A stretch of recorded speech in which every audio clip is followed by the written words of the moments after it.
Minneapolis, Minnesota, where the Gophers enter 2025 riding some serious momentum. Fresh off an 8-win season, punctuated by their Big Ten record, 8th straight bowl win. Minnesota now looking to take another step forward. A new quarterback and a new defensive coordinator among the most interesting storylines. But the mantra remains the same. PJ Fleck and company rowing the boat into year 9 of his tenure. We've got it covered on our Minnesota football training camp special now.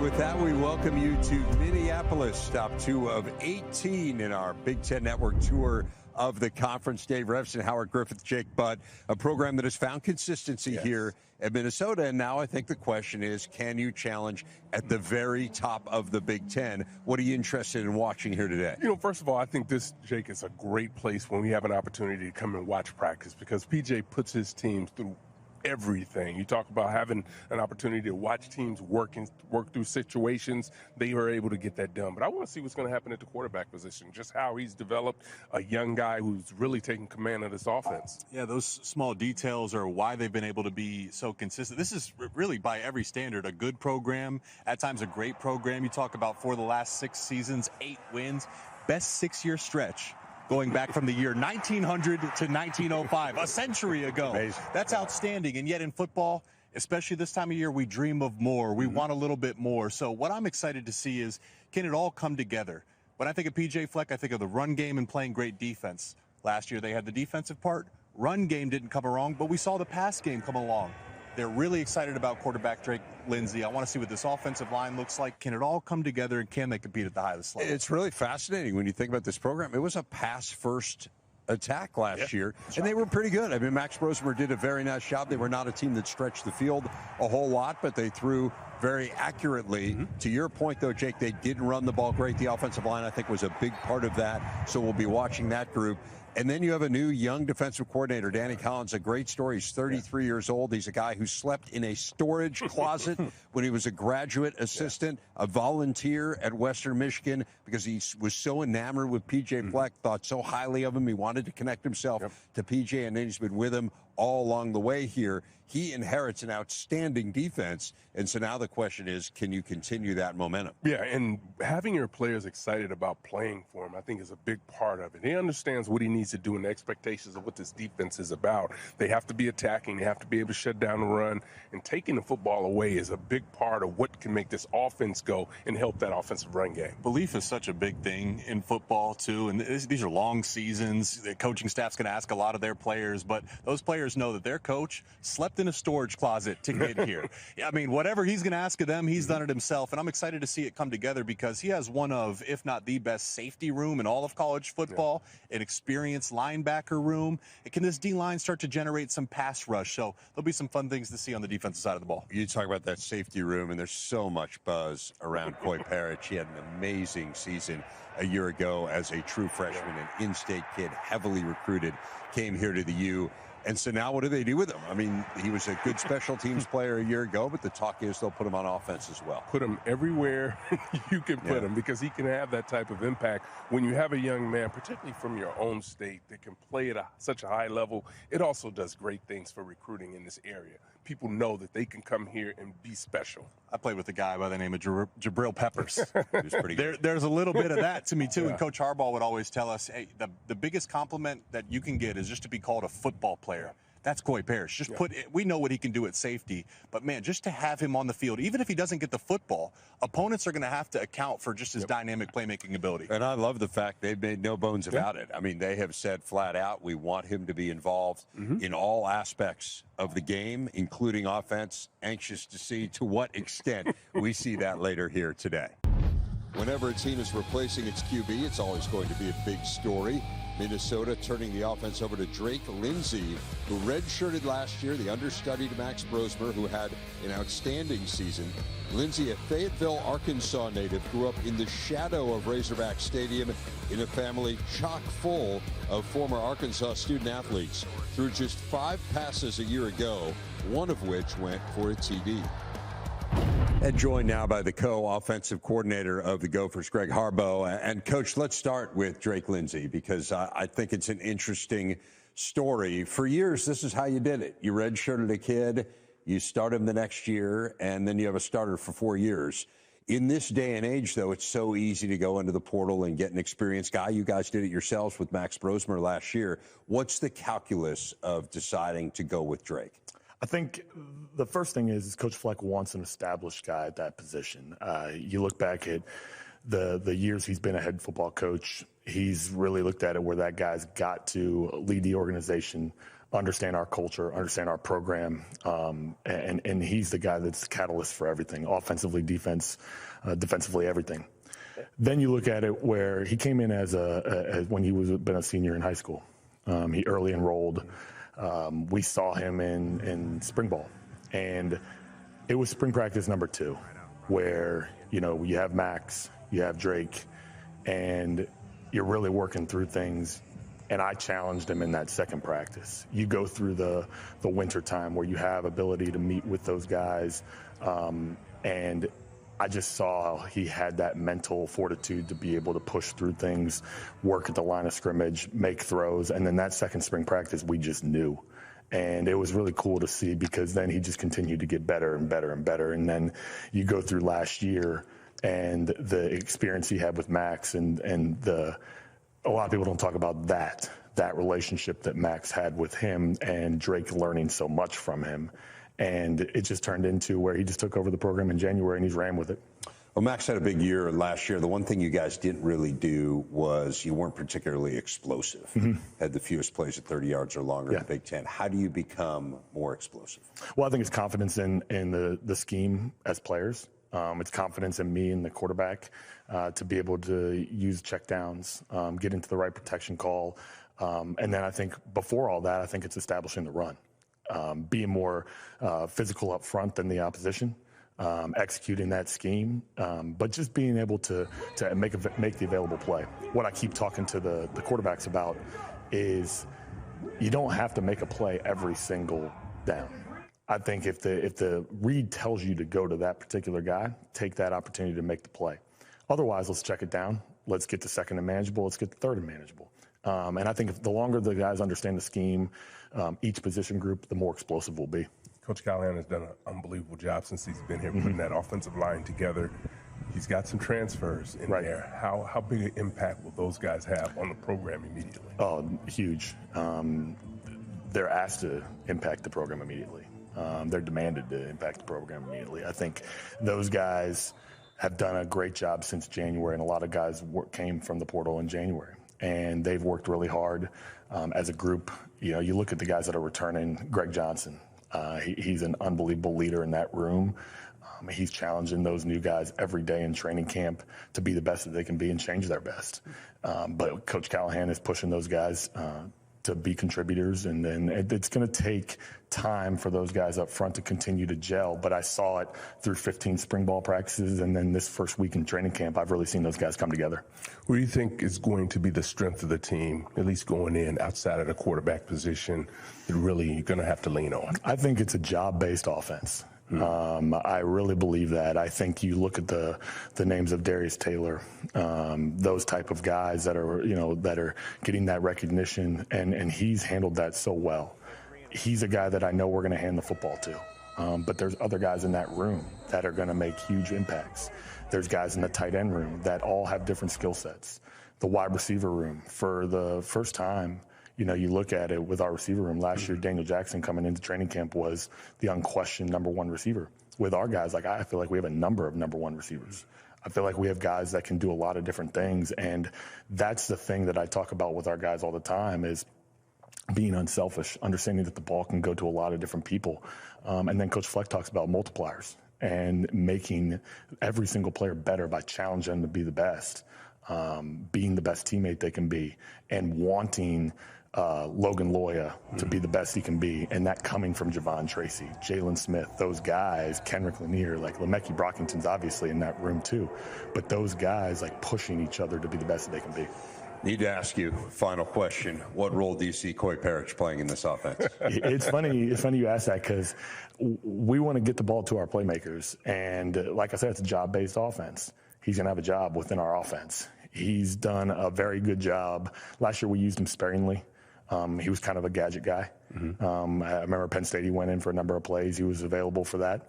He's done a fantastic job of learning the system, understanding that he can go in at any position. He's going to be asked to do anything he can handle. If he can handle the whole offense, he'll handle the whole offense. He can. The last thing I'll add is that, Drake and Coy are very close. So he spent so much time with Drake, and it's good to spend a lot of time with the quarterback because he'll teach you a lot of things. Well, we are anxious to see what he has learned. Absolutely. Greg Harbaugh, thank you very much. Appreciate it, Coach. Appreciate it. Minnesota threw the ball on more than 54% of its offensive plays last year, highest mark this century. But new QB this season, as we've discussed, and also a host of new receivers, with Daniel Jackson and Elijah Spencer having moved on. Holdover Lemeki Brockington, joined by UCLA transfer Logan Loya, as well as Javon Tracy, who led Miami of Ohio with 57 catches last year. The leading returning pass catcher is actually a running back, Darius Taylor. He and the quarterback, Drake Lindsey, with Howard and Jake. Drake, we'll start with you. And I know you learned a ton under Max Brosmer last year. Tons of new faces in this offensive huddle. How have you adapted and taken on more of a leadership role? Yeah, in January it kind of started, and just taking off with it from there. I think it starts with being in the facility nonstop, earning that part of respect from the guys, and then once you get the spring ball, it's just every day, a 1-0 mentality. That's what we talk about with the offense. Just each day striving to get better and better, and how game ready can we get each day? Each day attacking practice with trying to be as game ready as we can that day, and then taking off from there. Kind of describe his leadership style right now. He's done a great job of meshing him and Max. Max, really taught him a lot about what he knows, but he's done a great job of being himself with it as well. He's still a young guy. He still has fun. He likes to hang with everybody. So it's really cool to see him putting those two things together and just being the great leader that he is. Darius, when I turn on your film, from the first play to the last, a smile just slowly grows on my face, man. You just play an old classic throwback running back. You like to run through people's face. Can you kind of describe your mentality and your running style? I think that the biggest thing is just the way that we play the game here. We know Minnesota's going to run the football, so we pride ourselves on. That's something that is in our DNA. So coming in, I had Mo as a leader and somebody who was telling me, uphold the standard. The standard never comes down. We have a long history of guys who played like that. And obviously you have your own flair. Each player plays their own. But, that's something that never goes away. We play physical. We do what we do. So, it's just part of me. It's part of Minnesota. It's something that's passed down from generation to generation. Tell us a little bit about that wide receiver room, some new additions. Yeah, I think it's one of the most deep rooms we've had in a long time in Minnesota. There's a lot of guys making plays right now, and I think it helps us out a lot. Still figuring out who the main guys are, because we have 5, 6, 7 guys that are making a ton of plays right now during camp. And today's a really big day for us going into today with the open practice, so get to figure out a little more today. I want to ask you both about the offensive line, but first from a protection standpoint, a few new starters, a couple guys switching positions. How involved are you in protections, and what's your expectation for pass protection up front? Yeah, that's something me and Darius are very intertwined with, like I've talked about. It's constant communication with us and then the O-line, confirming the ID right when we get up, identifying the front. It's one of the big things Coach Harbaugh talks about is first thing when we break the huddle is identify the front, make a call, and then adjust from there, within the coverage triangle tells, all that stuff, making calls and then adjusting from there. But, yeah, we're really intertwined with the pass protection game. Just from a run game standard, I know last year was a little bit below you guys' standard, right? Do you feel that there's another gear that you can reach this fall? I think that a lot of it falls upon me. I need to play my best. Just the running back room in general, we're going to play our best, do what we can. And then, in the protection, it's our job to protect the quarterback. We're in sync with the O-line. It takes a lot of practice, a lot of repetition. We've done a great job of learning all the calls, making sure that we understand things. Great communication between me and Drake. The running backs and the quarterbacks and also the O-line. I mean, when it comes to the run game, I mean, like I said, it's our DNA. It's something that we pride ourselves on, and I mean, that's something that we work out every single day. Even in the season, every day we still keep that same mindset that we have to run the ball. It's something that we do.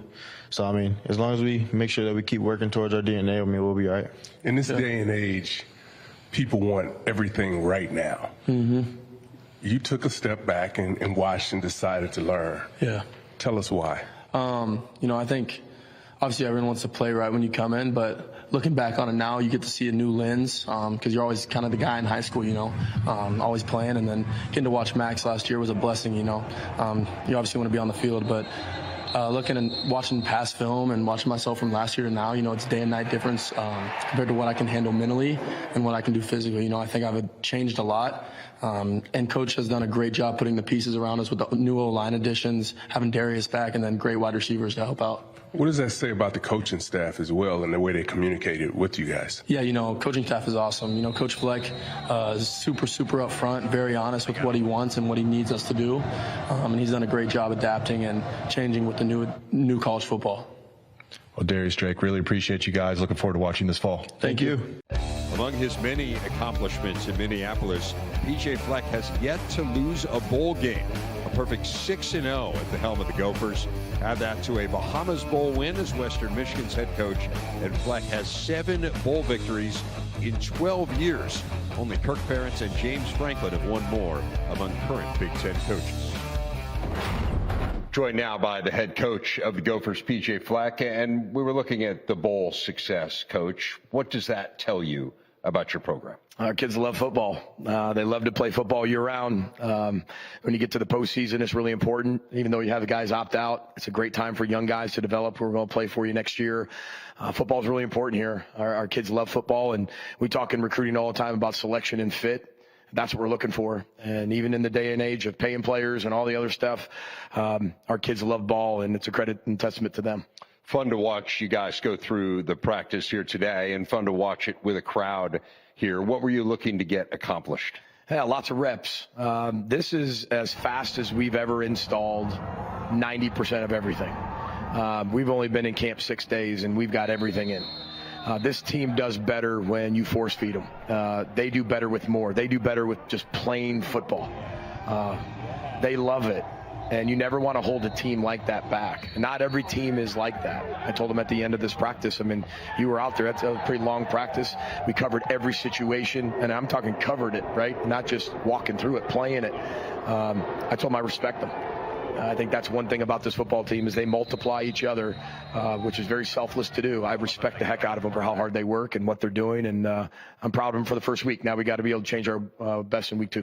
One of the things that you've talked a lot about in this offseason is close games, and you've had years where you've won a lot of them. Last year, you lost more probably than you would have wanted to, and it was the difference between having a good season and a great season.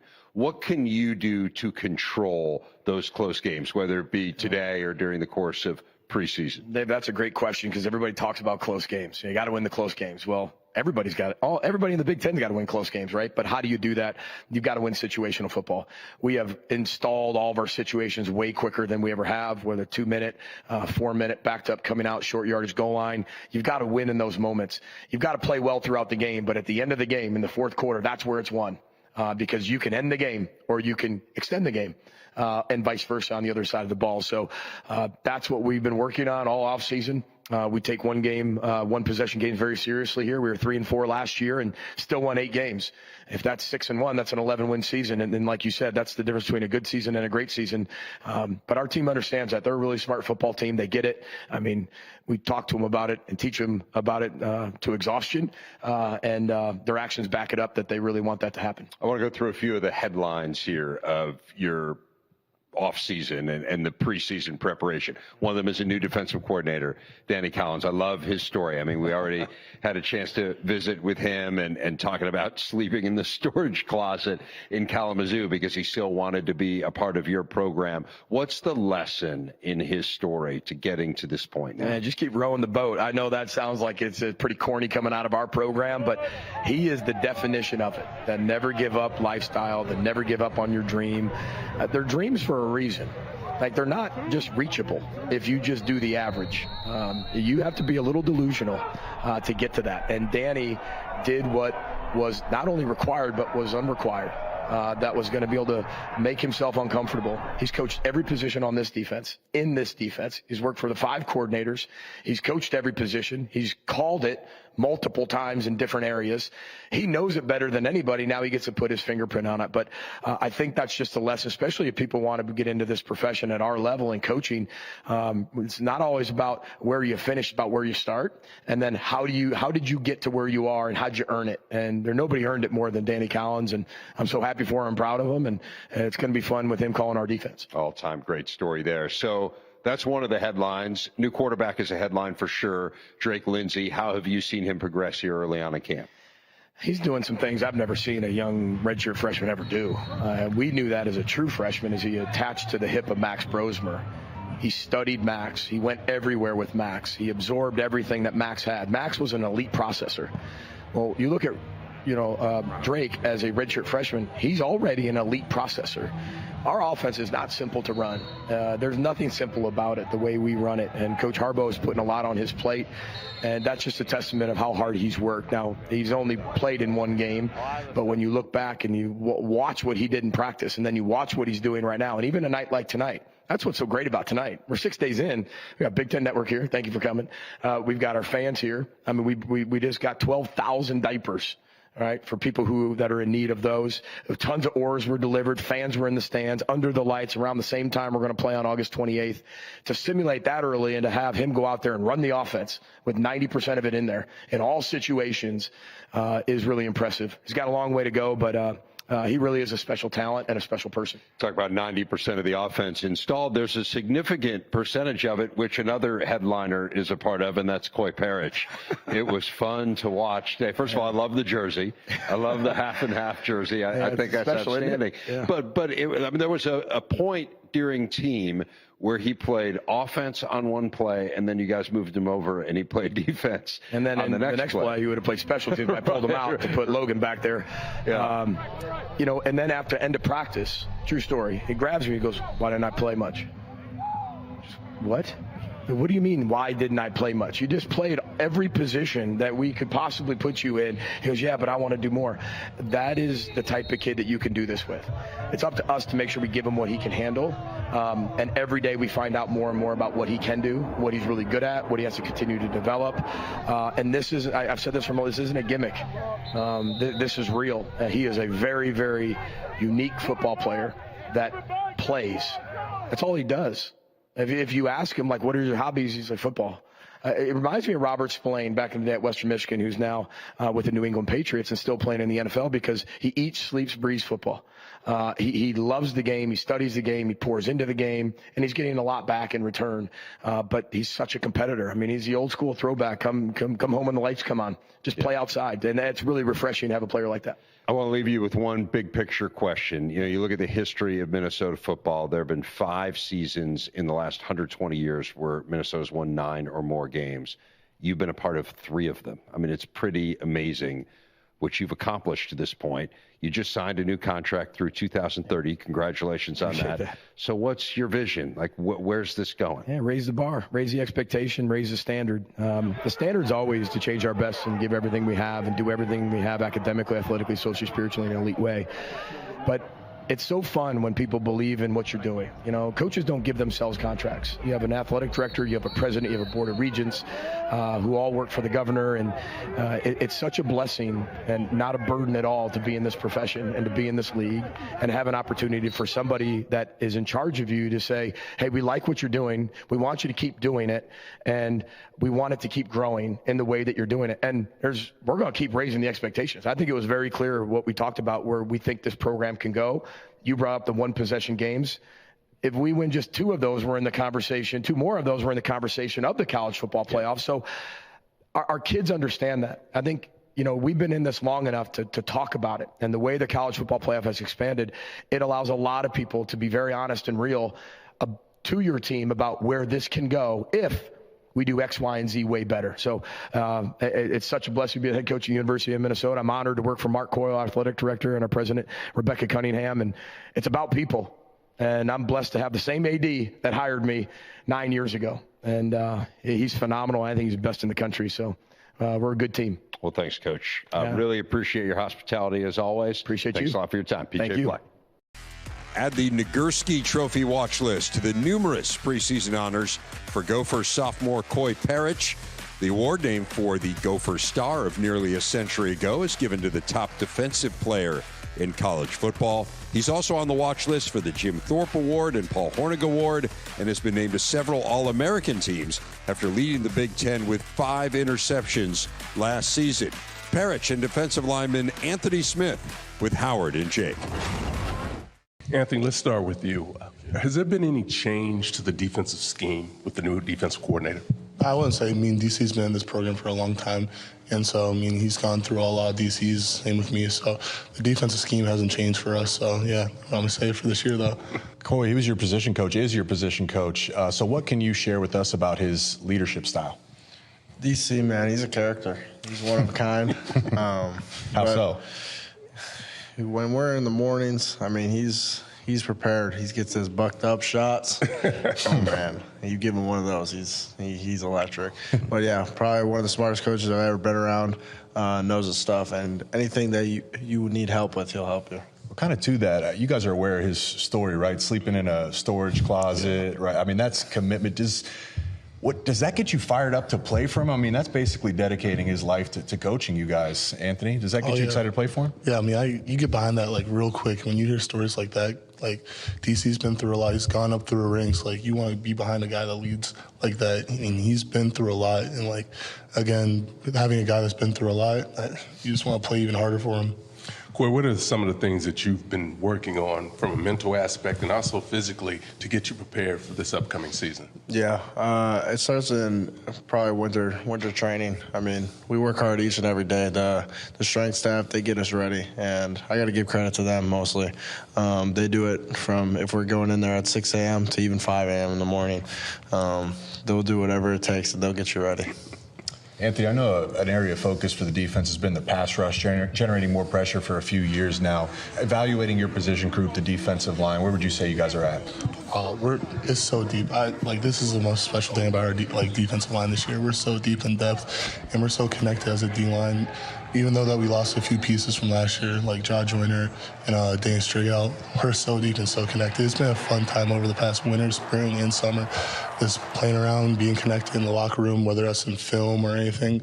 So I'm excited because our depth is our advantage. I'm excited to see the guys play this year for sure. Is it a fight to who's going to be in on third down, third and long situations? Yes, it is. Everybody's working. Everybody's a pass rusher on the D-line. So, again, I'm just excited to see anybody on the field this year. Everybody on the team's a pass rusher in Fleck's words. That's right.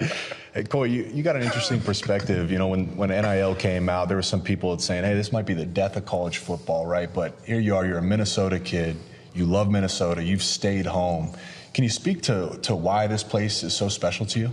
Yeah, Minnesota's a great spot. Obviously, I've been here my whole life, born and raised here. So just be able to play for my state means a lot to me. And just be able to play for our fans. They bring the electricity each and every week, and it's really fun to play for them. Lots been made about your versatility on the defensive side, but you're going to be involved with the offense quite a bit. Can you tell us how that maturation process has been for you? Yeah, just going in each and every week trying to get better. If it's on offense, defense, special teams, I'm just willing to do whatever the team wants me to do.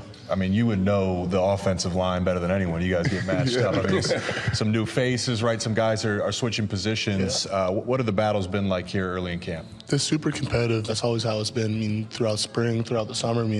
Even when we're just doing pass rush reps on air and not going slow with each other, it's just been super competitive. And everybody's been working their butts off this season. So I'm just super excited to see us on the field. Yeah, both of you guys, give us a couple of keys to what's going to make this team really successful from a defensive standpoint. Our connectivity. Yeah, I was going to say the same thing.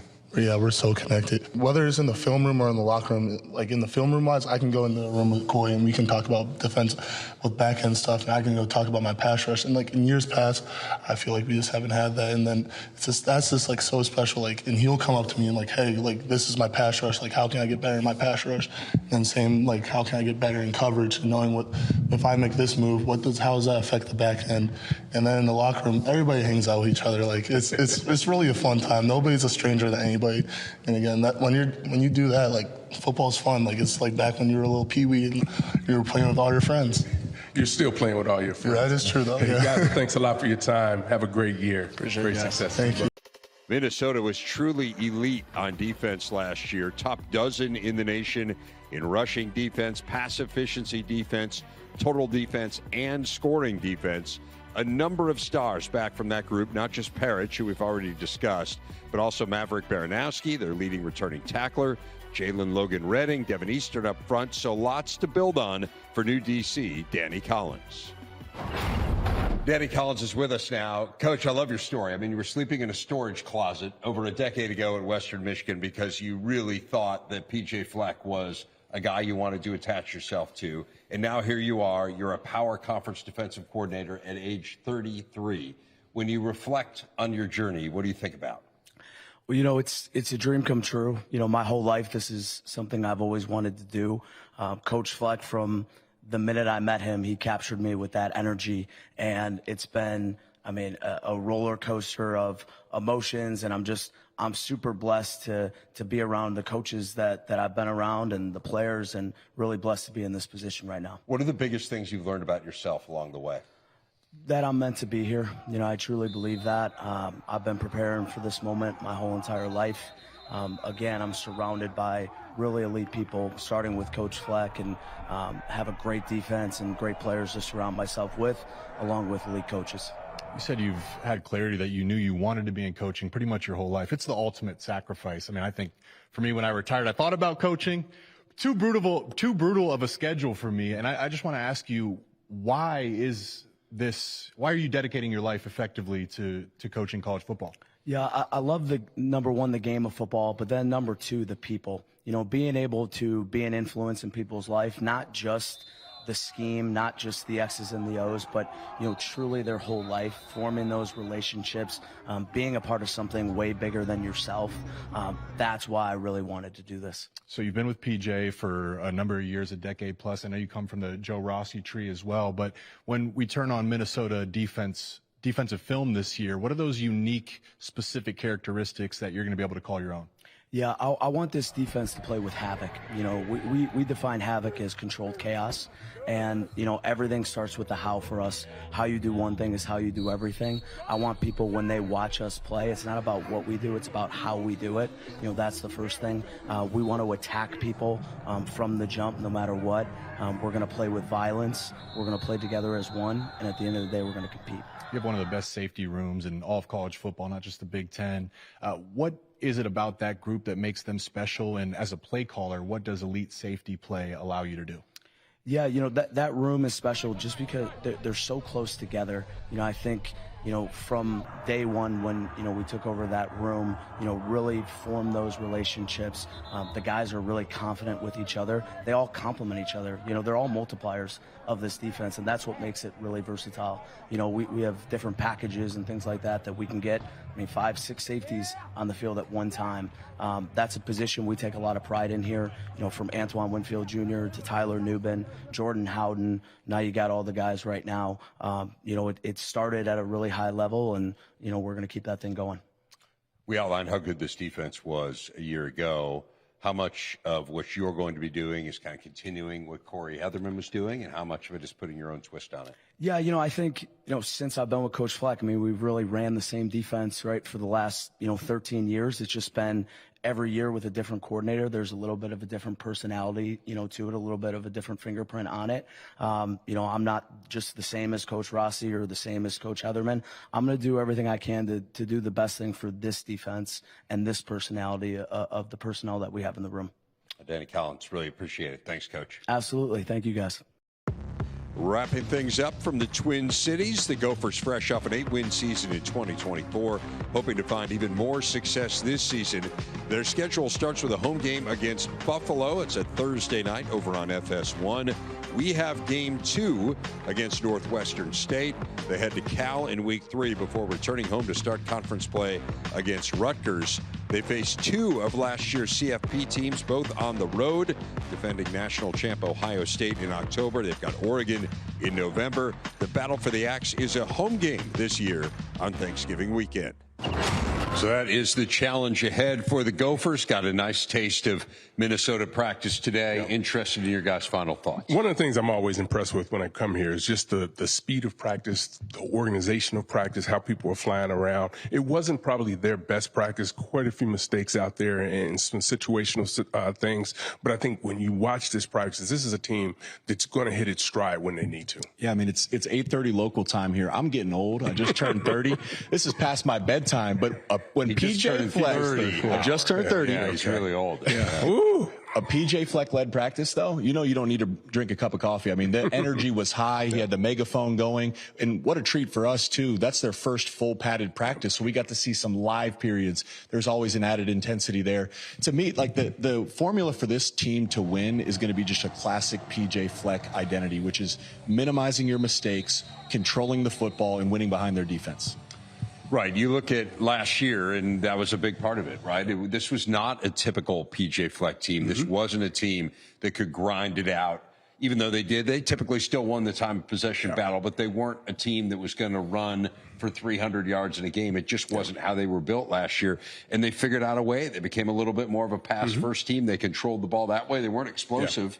But they played great defense, and they figured out a way to win 8 games, which is not easy to do in college football. And it feels like that is the formula. I know they want to run it more. I mean, again, that's kind of who they are typically. But this does feel like, to Jake's point, a very typical PJ Fleck. Well, I think at the end of the day, they're going to grind this thing out. They're going to figure it out, and they're going to put this team in the best position to be able to call plays from offense, defense, and special teams. They're going to do what these players allow them to do the best. And that's when you talk about PJ Fleck being able to tweak the system here and there so it fits the players that are in the locker room. But I think if they can get the offensive line solidified where they can run when they want to, this becomes, once again, one of those dangerous teams you got to keep an eye on. Absolutely. And just listening to Coach Harbaugh talk about this offseason, went back and he did a study on the Detroit Lions. How are they able, mixing in some new run schemes, the Tampa Bay Buccaneers, what little wrinkles can he add to get this run game going? Because we talked about the talent. That is a deep, deep running back room. Drake Lindsey, clearly he has some potential, and they're excited about his future this year and going forward. It truly does come back to that offensive line because that fits their identity of ball control, controlling the line of scrimmage, and minimizing mistakes. And I would say this, because of the defensive line and how active they are, this offensive line isn't going to have but one choice but to get better each and every week. I want to go out on a limb here. Number 49, Kingsbury, the linebacker. He really, really popped. I believe he's a sophomore at this point. I think he has all conference potential. This is a deep linebacker room. I would not be shocked if we see him making big-time plays, not just in the run game. He had 2 or 3 pass breakups as a linebacker today. He really popped.